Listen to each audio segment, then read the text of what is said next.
the life of the Christian in terms of sanctification, there's a classic distinction of definitive sanctification over and against progressive sanctification. Could you explain the difference between the two? Yeah, that's a good question, Chris. Actually, the interesting thing is, as far as I know, that specific language, definitive sanctification and progressive sanctification, is as young as Professor John Murray. I think he may have been the first person in history of the church actually to use those specific terms.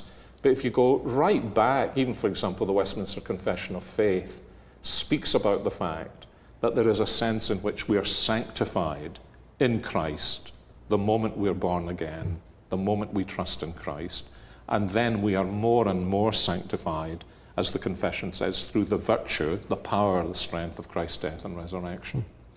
So, if I were to work that out in detail, I'd probably go to passages like Romans 5:12, actually right through the end of Romans 8, and beyond that, or Colossians chapter 3, 1 through 16, where Paul gives us this pattern. You've come to faith in Christ, you're united to Christ. Because you're united to Christ, who died to sin and rose in triumph over it, there is a sense in which you've died to the dominion of sin. Its reign over you has been broken. You've been set free from it. And now, progressively, that reign has to be established in your life. And the way it's established in your life is by living and walking in the Spirit more and more, and putting to death the misdeeds of the body, and putting on Christ. And that both of these things are true. But I think for many people, the thing to grasp is that in Christ, the reign of sin over my life, what I've called the dominion of sin, has been ended. The presence of sin remains. And so long as the presence of sin remains in the person over whom the dominion of sin is ended, there's going to be a battle and a struggle. So what's the role of faith in our sanctification? The role of faith is to look to Christ in such a way that we not only recognize he's broken the dominion of sin. We may not even feel that the dominion of sin has been broken. But we look to him and we believe that he has broken the dominion of sin in our lives, and that as we trust him to have done that, he will, in an ongoing way, give us the resources to see more and more the realization of that by the way in which we put sin to death, overcome sin, and grow in grace. And, I think I probably quite often say to people, it's so important to see in the New Testament that you don't put sin to death only by putting sin to death. You put sin to death in your life when simultaneously you are filling your life with the graces of Jesus Christ. You need to kill by suffocation as well as by the knife.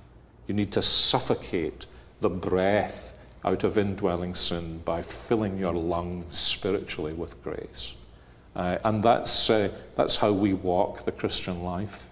We're united to Christ in his death and in his resurrection.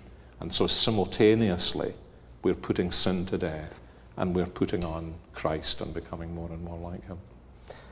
So as a Christian struggles with sin in the life of that they are in Christ now, but feels that they're not making much progress, and then so begin to doubt their assurance of salvation.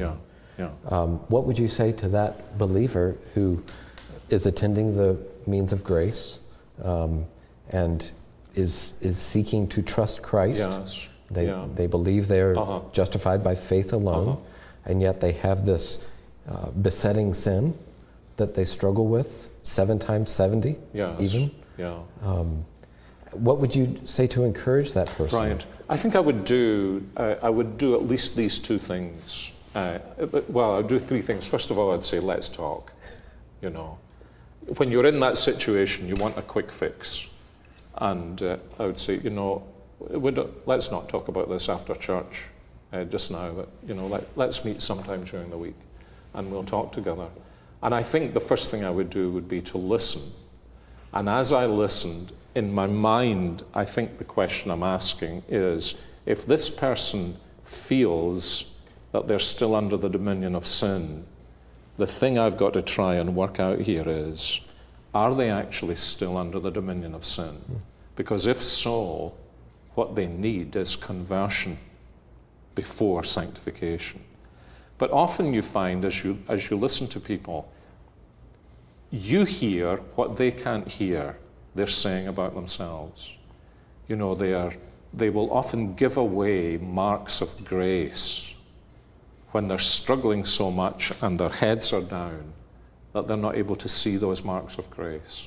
And so for their encouragement, I would take something like the teaching of 1 John and apply it to their lives and say, now look, you're saying this, and you're being drawn into a pit, and it's just going to take you down and down into lack of assurance and doubt. But look at these other things. Look at how the marks of grace are present in your life. And then I think the next thing I would do, as you know, I think I quite often do this, because I've found it such a helpful passage for people, I'd open up Colossians 3 to them and say, now look, here's the pattern. We're united to Christ. There's a calling for us. When our minds are being dragged down, we fix our minds on Christ. And that's a conscious responsibility. So fill your mind with the Scriptures. Fill your mind with what the Scriptures tell you about Christ, so that the Scriptures will draw you to Christ. And then let's see how we can work this pattern into your life, that you will put these things to death. So talk to me about that. And so, you know, at first people may say, well, you know, I'm just really struggling with my sin. And at that point, mentally, I'm thinking, I want you to name it. Because you're not just struggling with sin in general, you're struggling with something in particular. And that's why Colossians 3 is so helpful, because he actually names. Yeah. He names the things that elsewhere he says shouldn't be named among us. By which he means, you know, these things shouldn't be going on. Right. But he says, now, is it sexual lust? Is it greed? Speak it out. Because this is something I think I kind of happened on, and then to my encouragement, I began to notice it in some of the masters.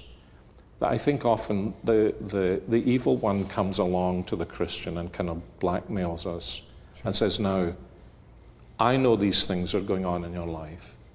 You know these things are going on in your life. And so that gives me a little influence over you, but we'll not mention it to anybody. That's how blackmailers always work. If you don't come out of the closet, then we've got a deal, and I'll say nothing about it. And that's the high road to disaster.